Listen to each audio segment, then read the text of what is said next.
রব্বুল ইজ্জা ওয়াল জালালের দরবারে অসংখ্য শুকরিয়া জানাচ্ছি এজন্য যে আল্লাহ তাআলা আমাদেরকে যুল হিজ্জাহ জিলহজ মাসে উপনীত হওয়ার তৌফিক এনায়েত করেছেন। আমরা আজকে মালয়েশিয়াতে অলরেডি জিলহজ শুরু করে ফেলেছি এবং আমরা জানি যে এই জিলহজের প্রথম দশক মানে প্রথম 10টি দিন খুবই গুরুত্বপূর্ণ 10টি দিন। আল্লাহ তাআলার কাছে খুবই পছন্দনীয় এই 10 দিনের আমলগুলো, এমনকি জেহাদের চাইতেও বেশি হাদিসে এসেছে। এবং কালামুল্লাহ মাজিদে আল কোরআন আল কারিমে আল্লাহ তাআলা এই জিলহজের প্রথম 10 দিনের শপথ করেছেন। এই 10 দিনের এবাদত আল্লাহ তাআলার কাছে এত বেশি পছন্দনীয় হওয়ার কারণ হচ্ছে এই 10 দিনে আল্লাহ তাআলা উম্মাহাতুল ইবাদাত অর্থাৎ যত মৌলিক এবাদত আছে সবগুলো মৌলিক এবাদতের একটা সমন্বয় করেছেন জিলহজ মাসের এই প্রথম 10 দিনে, যেটা বছরের অন্য কোনো সময় কিন্তু পাওয়া যায় না। কারণ এই 10 দিনের ভেতরে সালাত আছে, নফল সিয়াম আছে, সাদাকা আছে, কুরবানি আছে, হজের প্রসঙ্গটা আছে, যেটা বছরের অন্য কখনো এরকম উম্মাহাতুল ইবাদত অর্থাৎ যত মৌলিক আবাদত আছে সব মৌলিক আবাদতের কম্বিনেশন সমন্বয় বছরের কোনো সময় কিন্তু আসলে হয় না, যেটা হয়ে থাকে জিলহজ মাসের প্রথম এই 10 দিনের ভেতর। এজন্য এই 10 দিনের ইবাদত আল্লাহ তাআলার কাছে অত্যন্ত বেশি প্রিয়।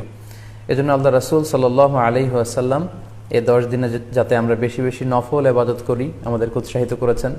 পাশাপাশি আমরা যেন বেশি বেশি তাহমিদ, তাহলিল, তাকবীর দিয়ে এই 10টি দিনকে মুখরিত করে রাখি, এজন্য তিনি আমাদেরকে আদেশ করেছেন। এজন্য এই 10টি দিনে আমরা যেন বেশি বেশি সুবহানাল্লাহ ওয়ালহামদুলিল্লাহ লা ইলাহা ইল্লাল্লাহু আল্লাহু আকবার এই আজকারগুলো যেন আমরা বেশি বেশি পড়ি। এবং আরাফাতের সিয়ামের ব্যাপারে আল্লাহ রাসূল সাল্লাল্লাহু আলাইহি ওয়াসাল্লাম আশা করেছেন যে 9 জিলহজের যে নফল সিয়ামটি অর্থাৎ আরাফার রোজা, এই আরাফার রোজা যে ব্যক্তি রাখবে আল্লাহ রাসূল সাল্লাল্লাহু আলাইহি ওয়াসাল্লাম বলেন যে আমি প্রত্যাশা করি এই সিয়ামের বদৌলতে বিগত একটি বছরের এবং সামনের একটি বছরের যত পাপ হবে এই পাপগুলোকে আল্লাহ তাআলা আমাদের জন্য ক্ষমা করে দিবেন।